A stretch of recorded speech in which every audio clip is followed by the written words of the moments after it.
நமஸ்காரம். உங்கள் கல்பனா ஸ்ரீகாந்த்.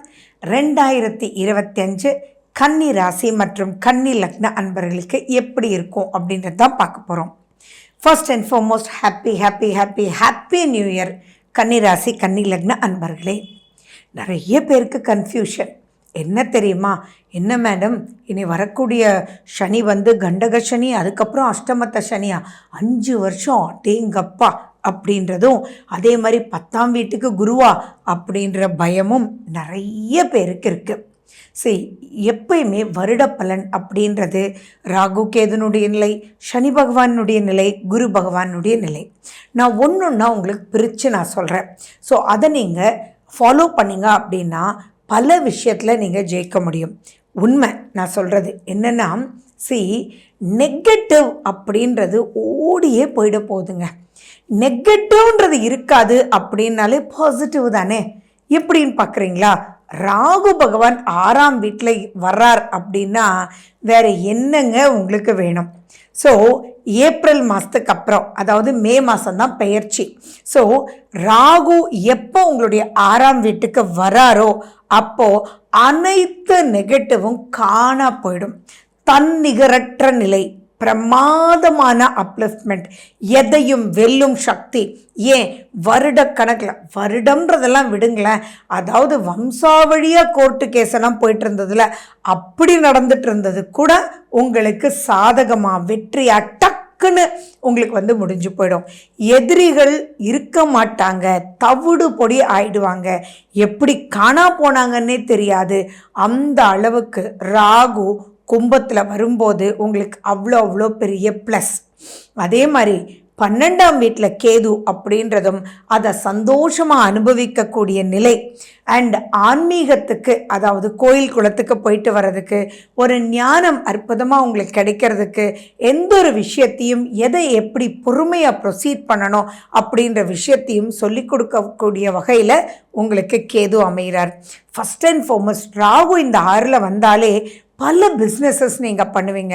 அந்த பிஸ்னஸ் எல்லாம் வெற்றி நட போடுவீங்க.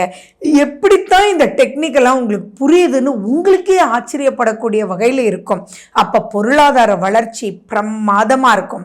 நீங்கள் கடன் எவ்வளவு இருந்தாலும் கட்டி முடிச்சிடுவீங்க. அதே மாதிரி உங்களுக்கு கடன் நீங்கள் கொடுத்து வரா கடன்னு நம்ம சொல்லுவோம்ல, அவங்கெல்லாம் தேடி உங்களுக்கு வர வேண்டிய பணத்தை கொடுத்துருவாங்க.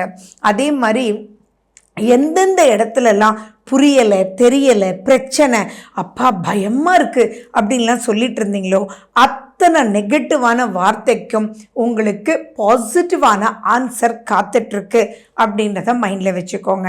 அண்ட் மேலும் பார்த்தீங்கன்னா, ஆமாம், சனி பெயர்ச்சி வரைக்கும் உங்களுக்கு சனியினால் நன்மை, ராகு கேது பெயர்ச்சிக்கு பிறகு ராகுவினால் நன்மை. அந்த சனியினாலேயும் பெரிய மைனஸ் எதுவும் கிடையாது. ஏன்னா சனி பகவான் குருனுடைய வீட்டுக்கு தான் போகிறார். அந்த குரு உங்களை பார்த்துட்ருக்கார் இந்த குரு பயிற்சி வரைக்கும். எவ்வளவு அற்புதம், சொல்லவா வேணும்? சரி, இந்த குரு பயிற்சி அப்படின்றதுக்கு பிறகு அவர் உங்களுடைய 10ஆம் வீட்டுக்கு வரார். நான் ஒத்துக்கிறேன், 10ல் குரு இருந்தால் ஓடி போக வைக்கும் அப்படின்றதெல்லாம் பழமொழி உண்டு. அந்த குரு உங்களுடைய புதன் வீட்டுக்கே வரார். புதன்றது யாரு? உங்களுடைய ராசிநாதன். அப்போது நீங்கள் எமோஷ்னலாக எந்த ஒரு முடிவும் எடுக்காமல், அவசரப்படாமல் நிதானமாக செயல்பட்டீங்க அப்படின்னா வெற்றி நிச்சயம். பயப்பட வேண்டிய அவசியங்கள் இல்லை. சனி பகவான் 7ல் இருந்து உங்களை பார்க்குறார். அப்படி இருக்கும்போது நீங்கள் நெகட்டிவில் மாட்டிக்காமலும் ஸ்லோவாக ஸ்டெடியாக பண்ணவும் வைப்பார். இப்போ இந்த இடத்துல நீங்கள் எதில் மாட்டிக்குவீங்க அப்படின்னா, அவசரமாக ஏதாவது பண்ணீங்க அப்படின்னா நீங்கள் மாட்டிக்குவீங்க. ஸோ எதுலேயுமே நிதானத்தோட செயல்படுங்க. கலந்து பேசி டிஸ்கஸ் பண்ணி, அதாவது அனுபவம் மிக்கவர்களோடு நீங்கள் டிஸ்கஸ் பண்ணி ப்ரொசீட் பண்ணிங்கன்னா நீங்கள் எந்த ஒரு விஷயத்துலையும் மாட்டிக்க மாட்டீங்க. ஸோ இப்போ எதுக்கு பயப்படணும்? நீங்கள் பயப்பட வேண்டாமே. ஏன்னா குடும்ப பிரச்சனை அனைத்தையுமே தீர்த்துருவார். குரு பகவான் உங்களுடைய 2ஆம் வீட்டை பார்க்குறார். அது மட்டுமா, குரு பகவான் உங்களுடைய 4ஆம் வீட்டையும் பார்க்குறார். அப்போது நீங்கள் இப்போவே நிறைய கன்னிராசி அன்பர்கள், கன்னி லக்ன அன்பர்கள் ஒரு பாசிட்டிவான ட்ராக்கில் தான் நிறைய பேர் போயிட்டுருக்கீங்க. ஆனால் இப்போ இப்போ அதையும் மீறி சிலதெல்லாம் பார்த்தீங்கன்னா முடிவடையவே இல்லை அப்படின்ற ஒரு வார்த்தை சொல்கிறீங்க இல்லையா, அத்தனையுமே ஒரு நல்ல முடிவுக்கு உங்களுக்கு வந்துடும். சொகுசான வீடு அமையும், நீங்கள் நினச்ச இடத்துக்கு ஃபாரின் சான்சஸ் கிடைக்கும். அதே ஃபாரின் சான்ஸ் வேலைக்குன்றது ஞாபகம் வச்சுக்கோங்க. உல்லாசத்துக்கு நான் எந்த ராசிக்காரர்களுக்குமே இந்த வருஷம் வேண்டாம் வேண்டாம் வேண்டாம்ன்றத நான் சொல்லிகிட்டே இருக்கேன். ஏன்னா 6 கிரகங்களுடைய சேர்க்கை நடக்குது. அதனால பொதுவாகவே நம்ம வெளிநாட்டு சுற்றுலா அப்படின்னு போனால் மார்ச் ஏப்ரல் மேன்றது ப்ரொசீட் பண்ணுவீங்க. அந்த காலகட்டம் நிறைய மாற்றங்கள். ஸோ அந்த 6 கிரக சேர்க்கையும் நிறைய பயம் பாதிப்பு கொடுக்கறதுனால வேண்டவே வேண்டாம் அப்படின்றது மைண்டில் ஞாபகம் வச்சுக்கோங்க. பட் வெளிநாட்டில் இருக்கீங்க, உங்களுக்கு விசா வேணும் அப்படின்ற விஷயத்துக்கெல்லாம் இப்போ சாதகமாக நடக்கக்கூடிய வாய்ப்புகள் இருக்குது. எக்ஸ்போர்ட் இம்போர்ட் எல்லாமே சூப்பராக இருக்கும். பட் அந்த இடத்துல நீங்கள் எப்படி இருக்கணும், உங்களுடைய டாக்குமெண்டேஷனில் நீங்கள் கேர்ஃபுல்லாக இருக்கணும். எது எடுத்தாலும் டேர்ம்ஸ் அண்ட் கண்டிஷன்ஸை நீங்கள் கரெக்டாக புரிய வைக்கணும். தெளிவாக அந்த இடத்துல இருந்துட்டீங்க அப்படின்னா நீங்கள் எதுக்குமே பயப்பட வேண்டிய அவசியங்கள் இல்லை. அது மட்டுமா, குரு பயிற்சிக்கு முன்னாடியும் குரு பகவான் உங்களை பார்க்குறார், குரு பயிற்சிக்கு அப்புறமும் பார்த்தீங்கன்னா ராகுவையும் குரு பார்க்குறார். அப்போ பெரிய பாதிப்புகள் எதுவுமே இல்லை. ப்ளஸஸ். பட் எதில் நீங்கள் எச்சரிக்கையாக இருக்கணும் அப்படின்னா, கொஞ்சம் ஆரோக்கியத்தில் நீங்கள் எச்சரிக்கையாக இருங்க. எதுலேயும் வேகம் வேண்டாமே விவேகம் வேணுமே அப்படின்றது நீங்கள் கேர்ஃபுல்லாக இருங்க. எமோஷ்னல் இம்பேக்ட் எதுலேயும் கனெக்ட் ஆகாமல் நீங்கள் இருந்துருங்க. ஏன்னா உணர்ச்சி வசப்பட்டு எந்த ஒரு முடிவுகள் எடுத்தாலும் அது நன்மையில் முடியாது அப்படின்றது ஞாபகம் வச்சுக்கோங்க. புதன் அப்படின்றது கால்குலேஷன், கம்யூனிகேஷன். ஸோ அந்த communication, calculation, documentation, organisation, planning அப்படின்றதெல்லாம் நீங்கள் கிளியராக பண்ணிட்டீங்க அப்படின்னா வெற்றி பல ரூபத்தில் உங்களுக்கு சேரும். பயப்பட வேண்டிய அவசியங்கள் இல்லை. சனி பகவான் 7ஆம் பார்வையை பார்த்தாலும் திருமணம் நடக்கக்கூடிய வாய்ப்புகள் கன்னிராசி கன்னிலக்ன அன்பர்களுக்கு அருமையாக இருக்குது. அதனால் சுப காரியங்கள் உங்களுக்கு நடக்கும். ஆனால் அந்த சுப காரியம்ன்ற ஒரு விஷயத்தை நிறுத்தி நிதானமாக ப்ரொசீட் பண்ணி நீங்கள் பண்ணிங்கன்னா திங்ஸ் ரொம்ப ரொம்ப ரொம்ப நல்லாயிருக்கும். நிறைய பேருக்கு பகைமைக்குள்ளே மாட்டிகிட்ருக்கீங்க ஏதோ ஒரு ரூபத்தில். கன்னிராசி கன்னிலக்ன அன்பர்கள் அத்தனை பகையும் உங்களுக்கு சாதகமாக, அதாவது பகையே இல்லாமல் போயிடும்.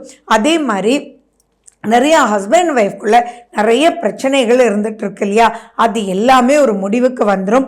மேலும் குரு பகவான் உங்களுடைய குடும்பத்தை பார்க்கறதுனால உங்களால் உங்கள் குடும்பத்துக்கு நன்மை. மேலும் உங்கள் குடும்பம்னா என்ன, மனைவினா கணவர், குழந்தைகள். ஸோ குழந்தைகளுக்கு ஏதாவது பிரச்சனை ஓடிட்டு இருந்ததுன்னா அவங்களுடைய ஆரோக்கிய பிரச்சனை சீராகும். நீங்கள் கல்யாணமாகி கொடுத்துருக்கீங்க, ஹஸ்பண்ட் ஒய்ஃப்குள்ளே ப்ராப்ளம், அவங்க உங்கள் வீட்டில் இருக்காங்க அல்லது பிரிஞ்சு இருக்காங்க, ஒரு அந்யோன்யம் இல்லை அப்படின்ற விஷயம் எல்லாம் தானாக ராகுவால் ஒரு சீரான ஒரு அமைப்புக்கு வரும். ஸோ நிறைய பேருக்கு பார்த்தீங்கன்னா திருமணத்தில் ஏதோ பிரச்சனையாகி உங்களுக்கு மறு திருமணம் நடக்கக்கூடிய வாய்ப்புகளும் இருக்கும். டிவோர்ஸ் வரைக்கும் போனவங்க கூட இப்போ வேண்டாமே, நம்ம சேர்ந்து வாழலாமே அப்படின்றத புரிய வைக்கக்கூடிய வகையில் சனி பகவானும் இருக்கார்.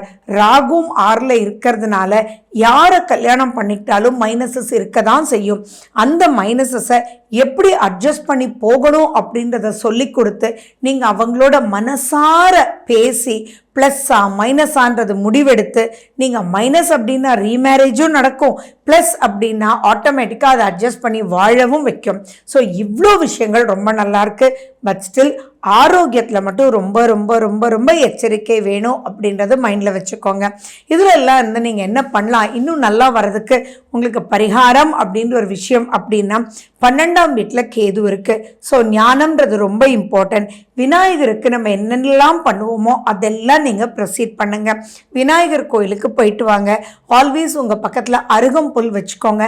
காலையில் எழுந்திரிச்ச உடனே விநாயகர் அகவலோ விநாயகர்னுடைய பஞ்சரத்னமோ நீங்கள் கேளுங்க. அண்ட் நீங்கள் சங்கடஹர சதுர்த்தி தானம் நீங்கள் பண்ணுங்கள். ஹனுமனை கையில் பிடிச்சிக்கோங்க. இதெல்லாம் செய்ய செய்ய செய்ய பல மாற்றங்கள், பல அற்புதங்கள் சூப்பராக காத்துட்ருக்கு. ஸோ வெற்றி நிச்சயம். வாழ்க வளமுடன். நன்றி, வணக்கம்.